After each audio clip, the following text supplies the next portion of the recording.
No mai, haere mai, kia ora. My name is Tim and welcome to our sixth panel discussion.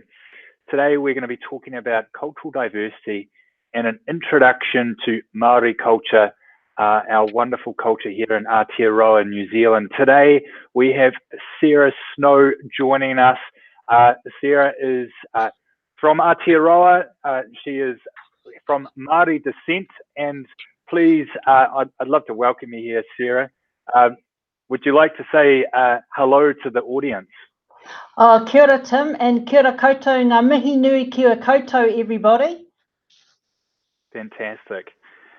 Participants, this is going to be a wonderful one-on-one discussion where Sarah is going to take us through just an introduction to Maori culture, and where we're really going to take the conversation is what is happening here in New Zealand around the embrace of diversity within our culture, particularly given the unique background that we come from, but also how that applies in our global world where cultures are running into each other and the opportunities to embrace those differences. It's one of the themes that has come out time and time again over the last 5 panels is the importance of diversity in our problem-solving process. So, Sarah, I'd just like to ask you to just tell us a little bit more about yourself and just one thing that you're really excited about in New Zealand at the moment.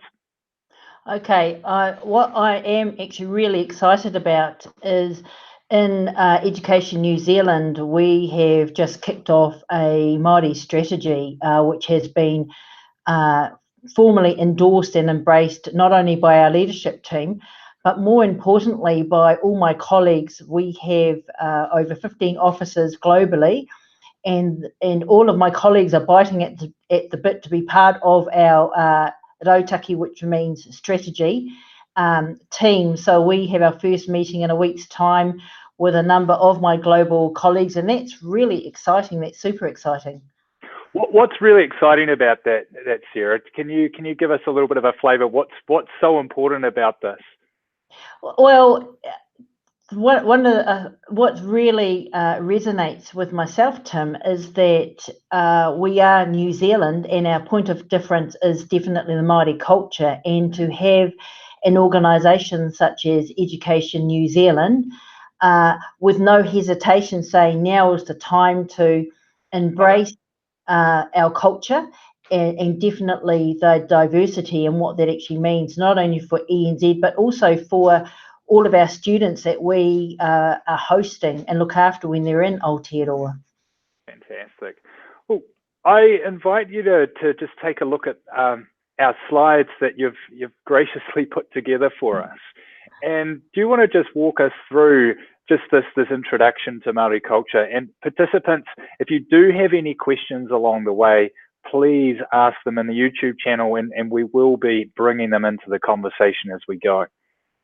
Certainly, Tim. What I will be doing is I will be starting off with a formal welcome and mihi to all of our global participants today.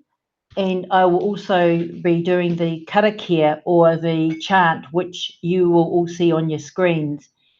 E ngā mana, e ngā reo, e ngā hau e whā, nau mai, haere mai, mā taki mai, te mere tuatahi mai. Tu tawa mai I raro, tu tawa mai I roto, tu tawa mai I waho, kia tau ai te Māori tū, te Māori ora, ki te katoa, haumi e, hui e, tae ki e.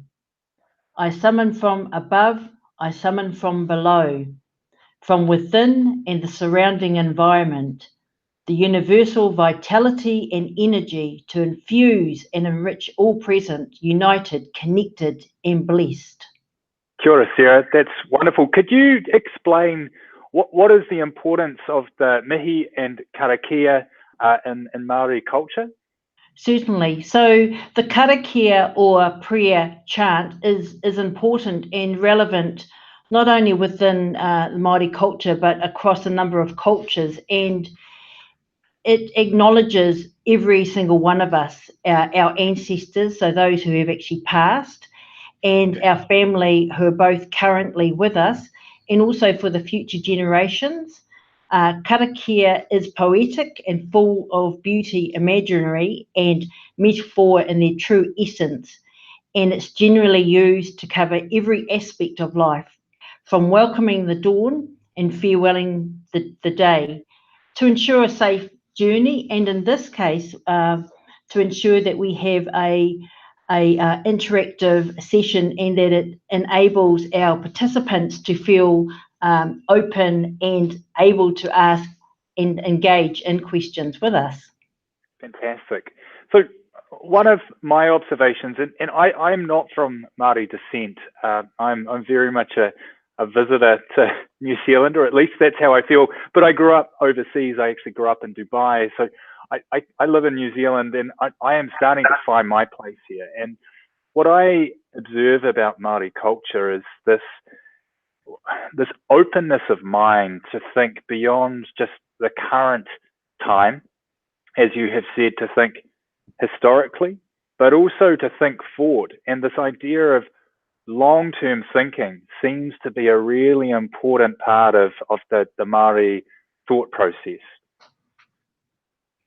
Yes, it is. And thanks for that, Tim. One of the other points I should make too is that in all of our speeches, or when we are greeting visitors or at any occasion, whether it's formal or informal, we always refer to those who have passed and our past, and we have a saying that translates into English that we live in the past, and the past lives in the present, and the past and the present are working together for the future. And so when we are thinking about things which are fundamental to our culture, it's about looking ahead and thinking, so what will that mean for our future generations, or those, as we would say, mokopuna, which means grandchild, but it can also mean a reflection of oneself. Those who may be unborn, what will they have, and what do we need to prepare now for the future? Fantastic. And that's such a relevant, I guess, thought or idea for our participants to ponder, is as we're thinking about these wicked challenges that are multi-generational, they are very much going to impact our mokopuna. Have I got the pronunciation Absolutely. right there, Sarah? Well done. Cool. So again, as we consider our mokopuna in your own local environments and your own local communities, is this idea of what is the impact of the actions that we take today, but also leaving these wicked problems unsolved. We're just passing that burden on to future generations. Do you want to talk about this word that we use quite regularly here on the summit, kia ora? And I have to say, some participants are regularly using this to say kia ora to me and some of our mentors and each other. So it's really cool. Oh, fantastic. So the word kia ora, you'll see that there's a number of, there's a few translations there. So kia ora can mean hello, greetings to you. Ora, of the second part of kia ora means be well, so be in good health. And it can also be used to thank someone.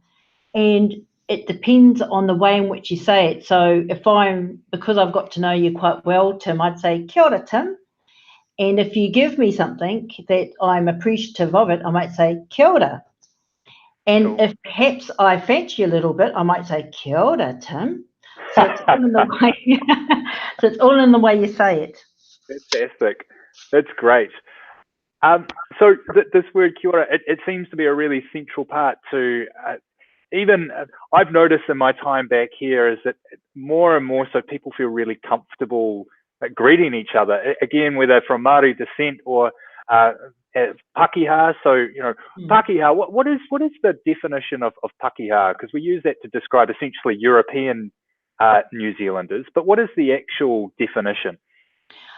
Well, there's actually several definitions, so I won't say this is the actual definition. Okay. Otherwise, if there's any Māori online listening, I might go and get a separate email. So, Pakeha there's many stories about what that word actually means, and all of those stories are correct. So there's not one meaning.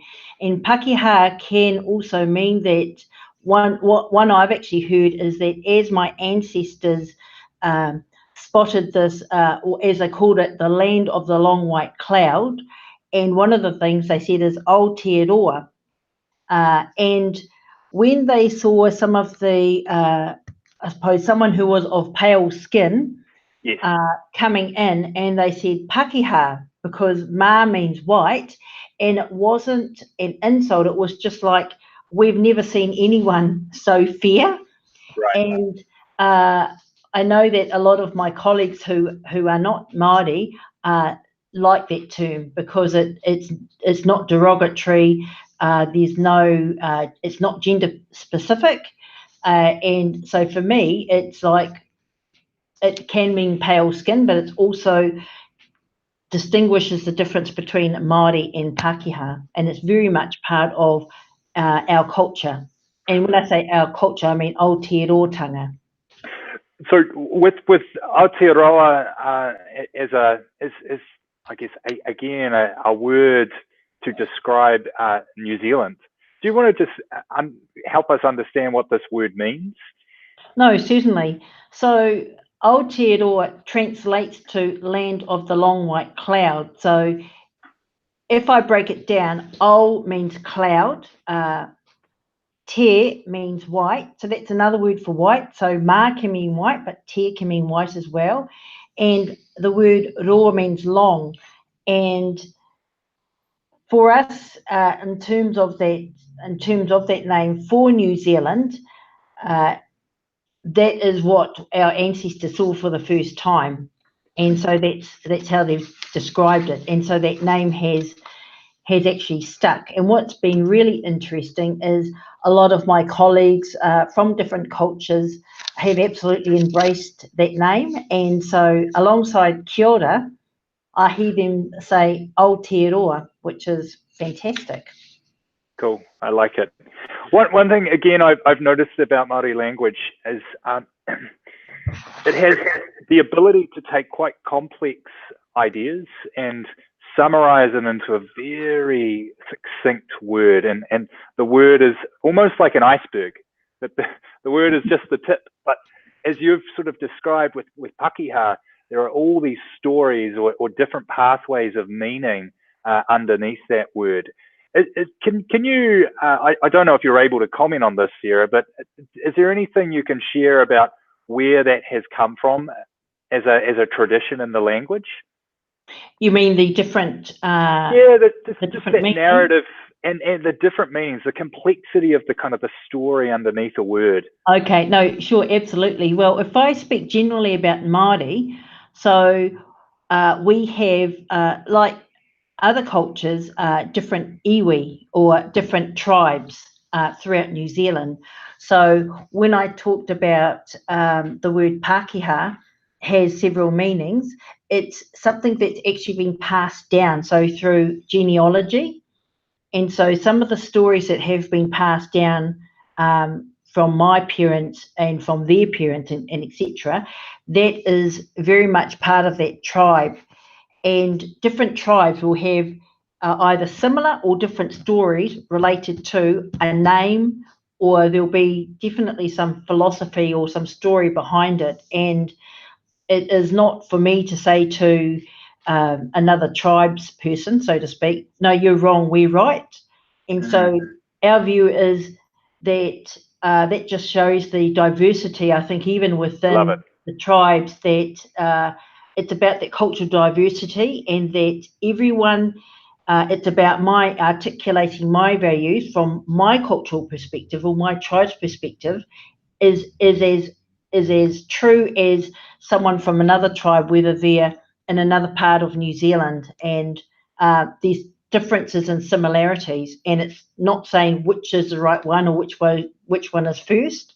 there's actually an acceptance that it is complex, and that's absolutely fine, as long as there's that the importance that's actually valued, that you don't that you don't bag others' values, and that they are as important as your own.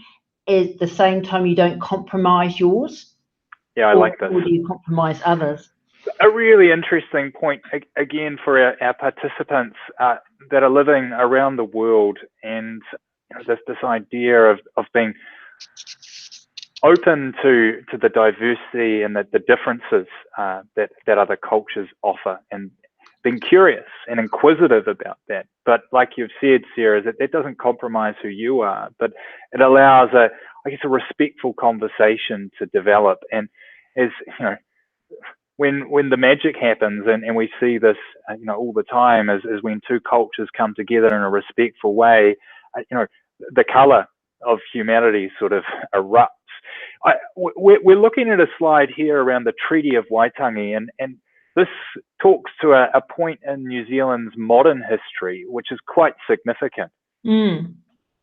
Yes, absolutely. So the Treaty of Waitangi, treaty means, literally could mean the agreement of Waitangi. So in Māori, Te Tiriti o Waitangi, this was a treaty that was first signed on the 6th of February 1840 by two parties. The first party was a representative of the British Crown, and the second party was the Māori chiefs, or rangatira is another word, from the North Island of New Zealand. And it's a document of central importance to the history and political constitution of New Zealand, and it's been highly significant in framing the political relationships between New Zealand government and the Māori population. So this again is a formative part of I guess it's both it's an important part in Aotearoa's history, but it also is one that caused some, I guess, division. Is that fair to say, Sarah? And what New Zealand and Aotearoa as a community has been trying to do over the last, I guess what are we talking now? Almost 100 and, how's my maths here? Almost 188 years. Is that right? Yeah. I'm not going to say my maths aren't that good either.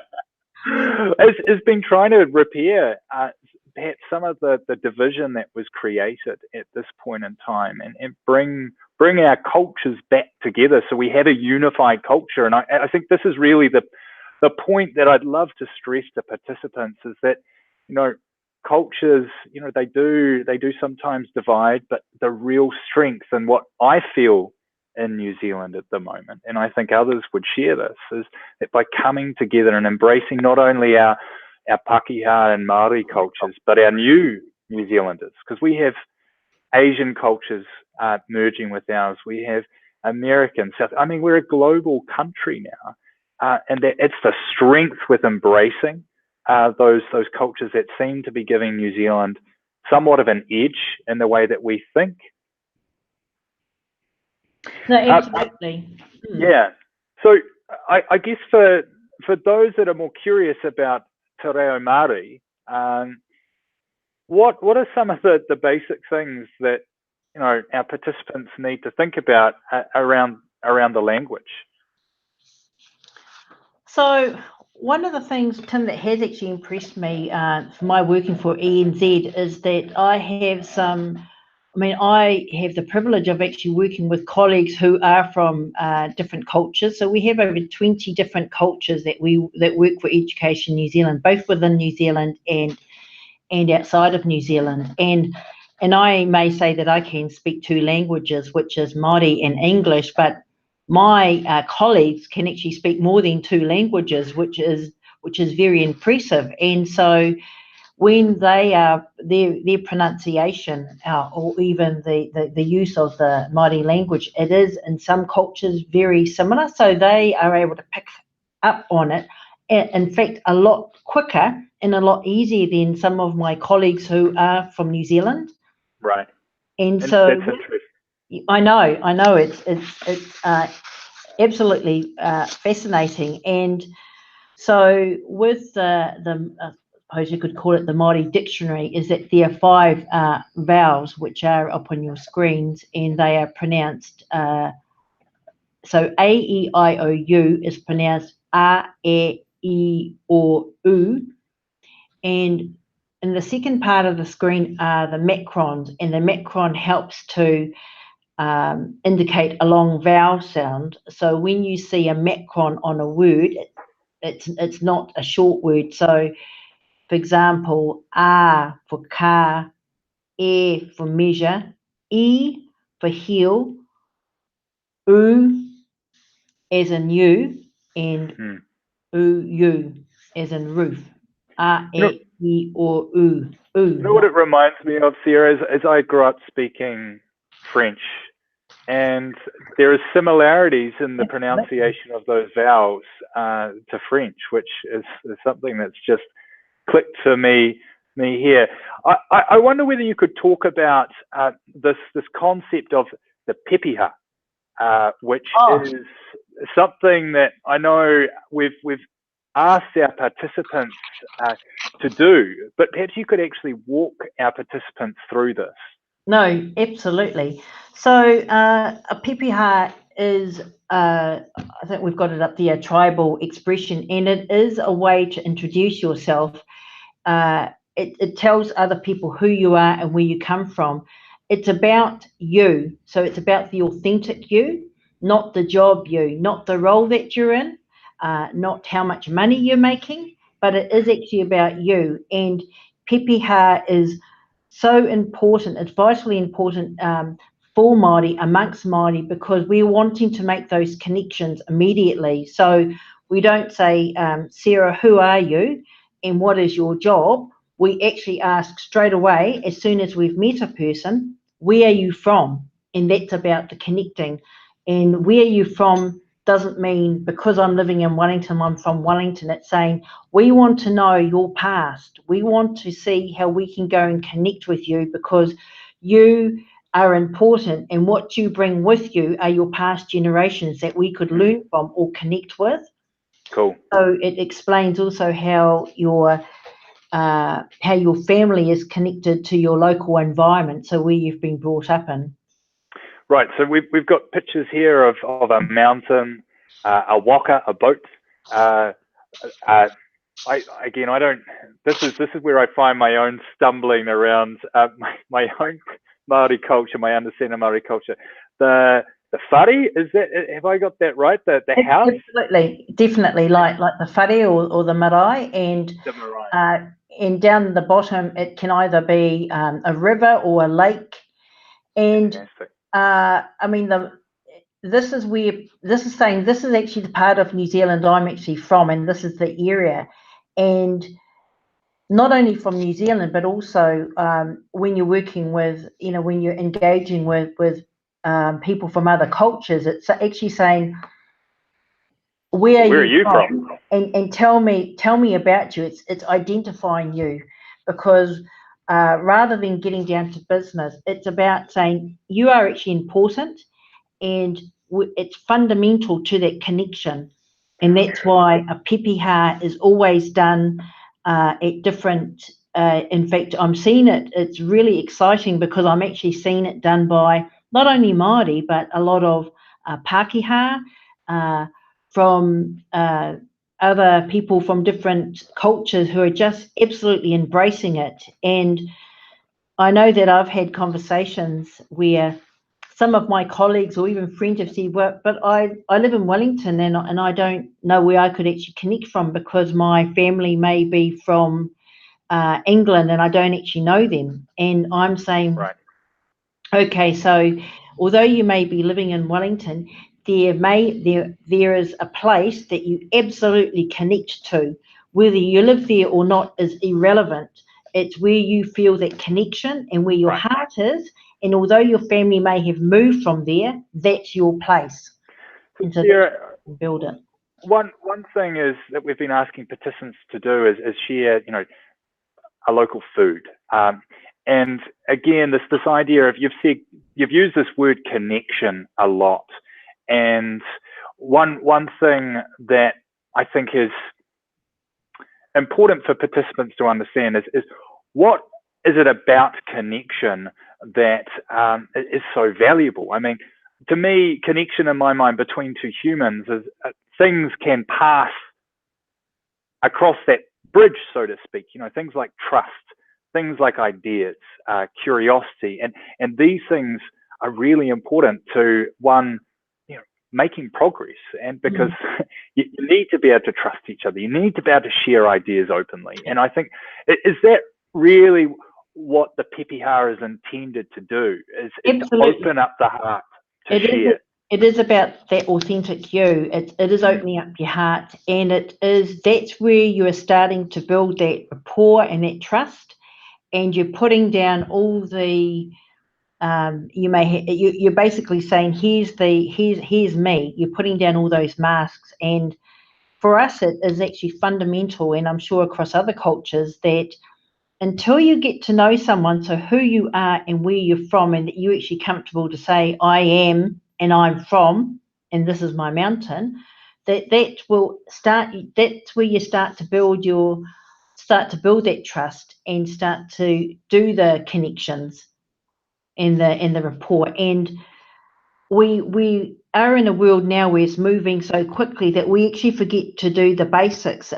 For me, relationship is absolutely fundamental. So I could be working with colleagues, not that I do it here, but in some of my previous roles, I've actually worked with colleagues and I've actually known nothing about them and they haven't known anything about me. And so we've been able to work on a project together.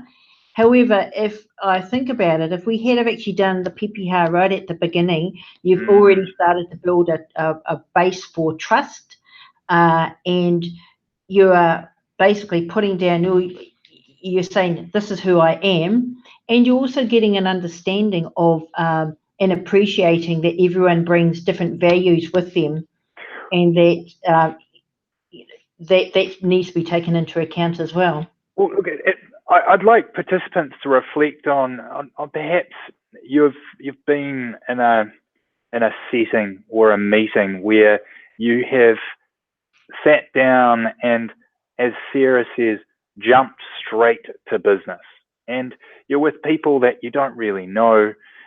You know, they're perhaps from another culture, and just have a think about how that makes you feel when you're trying to potentially problem solve together, you know, work on complex ideas or break through an issue that's trying to you know, that's a problem within kind of your wider community, versus if you'd sat down, and this is a part of other cultures as well, the importance of sharing kai, food together.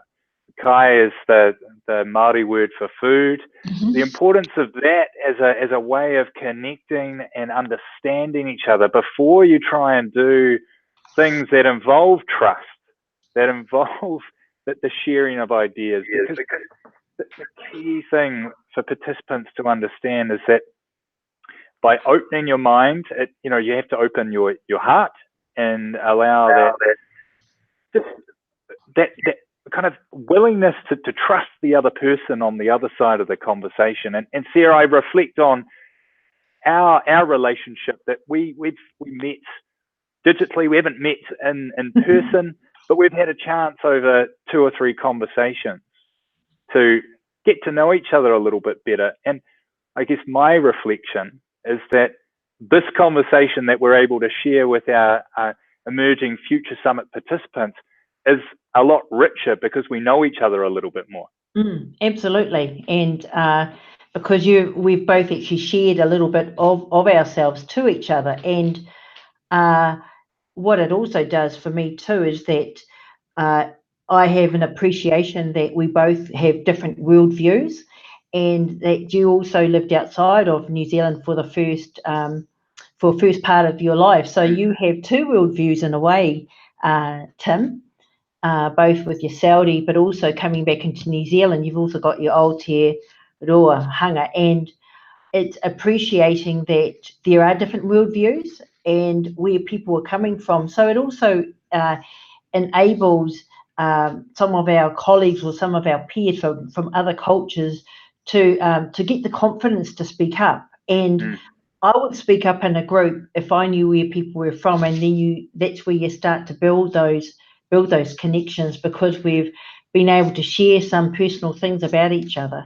Well, it's one of those things, and again, participants, as you are starting to work through defining a problem and starting to work together on getting to the source of that problem, building empathy, by taking a little bit of time on Slack, and even standing up a Google Hangout or a WeChat or a WhatsApp or Facebook message, whatever your channel is, by taking a little bit of time to understand each of your backgrounds, where you're from, your experiences. What it means is that when you're talking through a problem, when someone's talking about something, you've got these reasons to go, hey, you know, Sarah, I remember this about your past. Can you tell us a little bit more about perhaps how that might inform the conversation we're having right now? And that's sort of talking to this question we've got on our slides at the moment, is how can cultural identity inform decision making? It's that diversity of thought that allows us to really start to think about things in different ways. Absolutely, Tim, because the diverse group, I would say, are better problem solvers, because you are coming from different, I think I used the word, world views, and there's a lot of innovation out there. So it's about the innovative thinkers having those different world views, and looking and actually approaching, for example, decision making in a number of different ways, rather than group consensus, which can happen if you have one culture. Just one culture, there's always a general consensus, but this is saying, hey, look, this is actually open it up. I think, some of the greatest companies in the world, and we've all heard of Google, we've all heard of Apple, and I know that some of you might say, well, they're not as diverse as perhaps they could be, and it's been something that those companies out of America have been trying to be more appreciative of the importance of diversity. And there's a reason why these multi-billion-dollar companies are really starting to push on diversity, because they understand that it's a core value that's required to be innovative. You need that different perspective to be able to, as some of our other panelists have talked about, to get outside of the current box and build a new one. Absolutely. I mean, sorry, I was going to say, Sarah. I mean, it like I said before, it gives you the ability to share and care for each other, but also that connecting with the hopes and aspirations of being unaware, and also not unintentionally offending others, which can help if you don't actually know that person. Absolutely. One thing, there's a couple of questions coming up here which I'd like to pull in, and these are some about just general curiosity about New Zealand Aotearoa culture. Is that, do Indigenous people have any priorities in the New Zealand education system? And I think this is one of this participant's perhaps asking from the equity within our culture is, do we value our Indigenous people, so our Māori people, to a point where we give some certain priorities?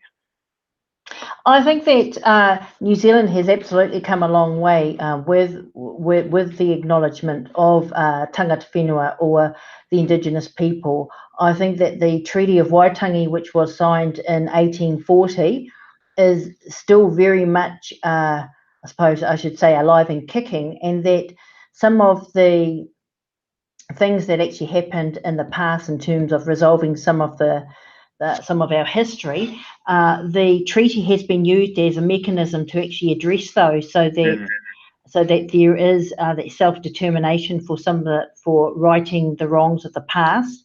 And there's just a resurgence of the Māori language. I think some years ago there was a celebration of one day a week, and it was a small group of Māori. Now, I looked at, for example, this year, which is celebrating Māori language and encouraging everyone to participate, was 1 week long, and I think it's been the biggest. It's been incredible. The amount of language, right? I know, gosh. A question here is Māori compulsory in New Zealand schools? That's a question that's coming from our participants. No, it's not. It is, I think it's actually an option. I think that some schools have, and when I say schools, I'm talking, there's actually some schools where it's like an option. So at our college level, there's the ability to learn Māori, but there are also a number of schools which have been established over the past few years, which are immersion schools, Māori immersion schools, where children can actually learn in Māori. And in fact, my own daughter, my first language isn't Māori, but her first language is Māori, because I use my family to support me and my husband, who's American, by the way. He's not even from New Zealand.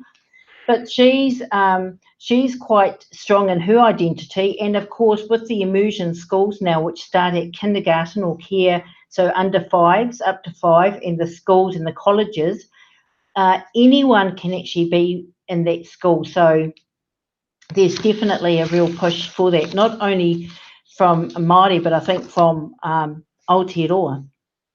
Fantastic. I was listening to a book earlier today, and one of the characters in this book was talking about using language and culture as a passport to the world, and what she set about doing. And this woman is not a fictional character. She's out there in the world. She was actually a NASA astronaut, and she took over the NOAA, which is the National Weather Institute in America. I don't know what the acronym stands for, but the point I'm trying to make is that she saw culture and language as such an important part of not only traveling the world, but giving her an insight. And we talk about an innovation and an unfair advantage. And I think participants, we've got this question up on our slides at the moment, is how do we explore and harness cultural diversity in your team and community, and how does it give you an edge? And Sarah, perhaps we can end our conversation just exploring this as, if you are open to other cultures, and we've touched on this a little bit, is what edge does it give you? You say you're married to an American, that gives you a whole different worldview, right? And no doubt it informs the way that you do your work. Definitely, and in fact, I'm the proud aunt of many nieces and nephews who have never come to New Zealand, but I have actually gone to the States, and they embraced my culture, and they weren't even in New Zealand. And so just I call it the ripple effect. And I know that I did send over when they were younger, lots of Māori books for them to learn. And we didn't actually have Facebook in those days, but there's lots of telephone calls where they would actually practice. And even now when I go over, because I go and visit every year, they do try, and which is fantastic. So really, in terms of this question of how do you explore and harness cultural diversity in your team, well, the pepeha is a fantastic way to start. I think making a personal commitment to be inquisitive about the other people in your team, and being respectful of the differences that each bring, and really allowing time and space for others to speak up. So basic things, right, Sarah, is listen, ask questions, listen. It's quite simple, and what perhaps you might find is you might unlock a little gem that someone is hiding away, that if you hadn't allowed that space or time, you wouldn't have discovered.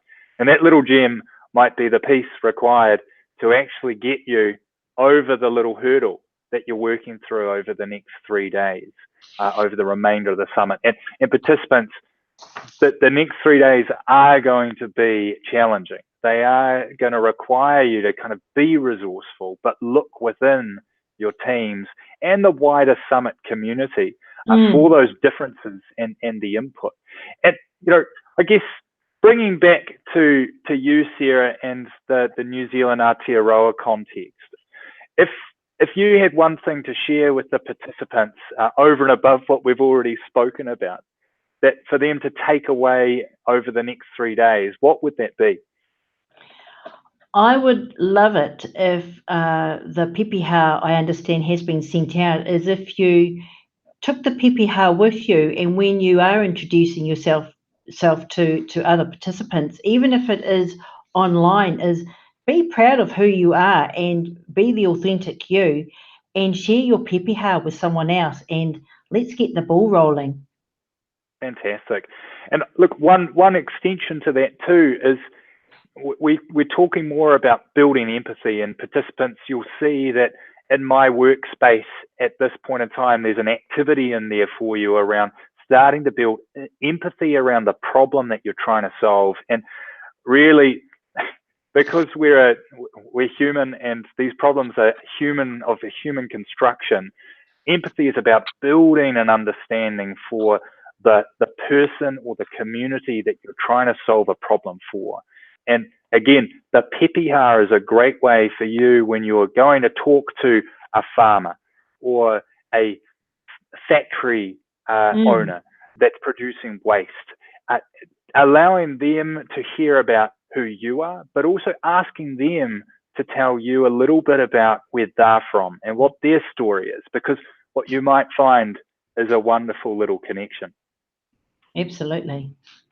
Well, Sarah, I'll let you. Would you like to end the session with? Is there something you'd like to say in Māori, perhaps, to end the conversation?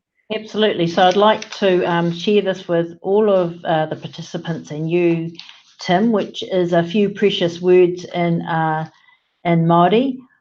Waiho I te toi poto, kaua I te toi roa, me mahi tahi tātou, mo te oranga o te katoa, which translates as, let us be close together, but not too far apart, so that we can work together to achieve future global success. Tēnā koutou, tēnā koutou, tēnā koutou katoa. Kia ora. Kia ora, Sarah. Kia ora, everyone. We'll see you very shortly. Enjoy your day wherever you are. Kia ora.